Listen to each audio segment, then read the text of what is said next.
Do you think David had a strategy when he went into battle with Goliath? Absolutely. David had a strategy.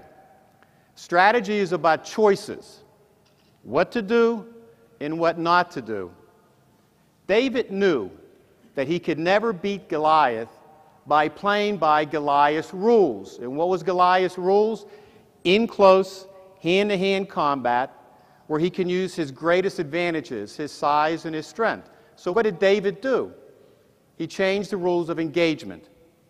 First, he kept his distance. He didn't get close to Goliath, where Goliath could get those massive hands on David, because if he did, it would have been lights out. The second thing he did was he used Goliath's greatest asset, his size, against him.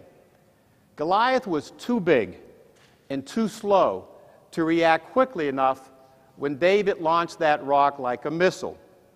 David won because he developed a strategy that played to his strengths. Not Goliath's, his strengths. And his strengths were speed and quickness. Strategy is everything. So, if you're a single store operator competing against the big boys, do you think you need a strategy?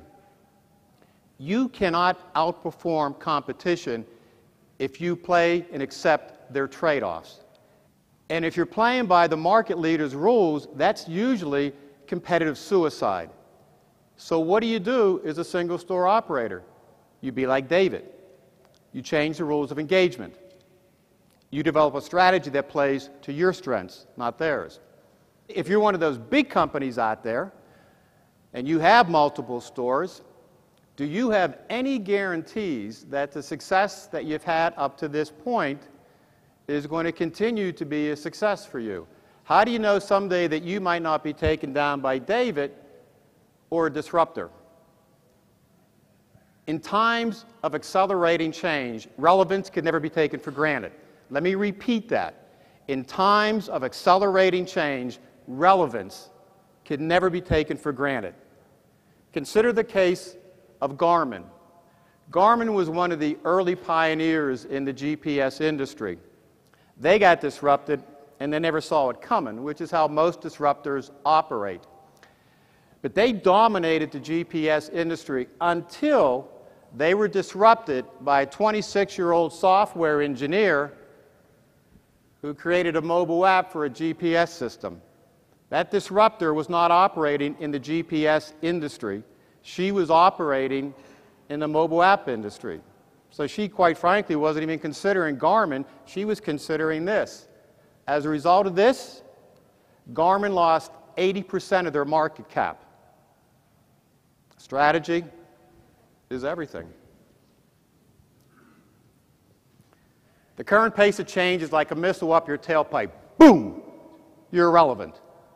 If you didn't react quickly enough or if you didn't see it coming. If you're currently behind the change curve, you're already dead. Your obituary just hasn't been written yet. So strategy could be a safeguard to prevent you from getting blindsided. The one thing single store operators have in common with the larger change is money. And when I talk money, I'm talking net profit or EBITDA. I'm not talking about things like sales and gross profit margin and shrink. Those are certainly important metrics, but they're a means to an end. And that end is net profit. It's the only true meaningful metric at the end of the day, bar none. How much money you left with at the end of the day to take to the bank.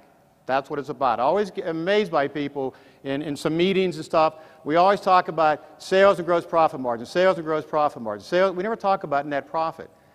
Isn't that really the end game? So that's what we're going to try to do. Hopefully we'll give you some ideas and a strategy to focus on that today.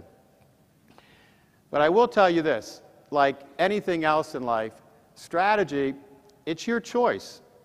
You can decide that you don't need a strategy, and you could take a passive approach, and you can let the future come to you, and you can just aimlessly drift in the currents of the market. Or you could develop a strategy, and you can take control with purposeful intent of your future and win.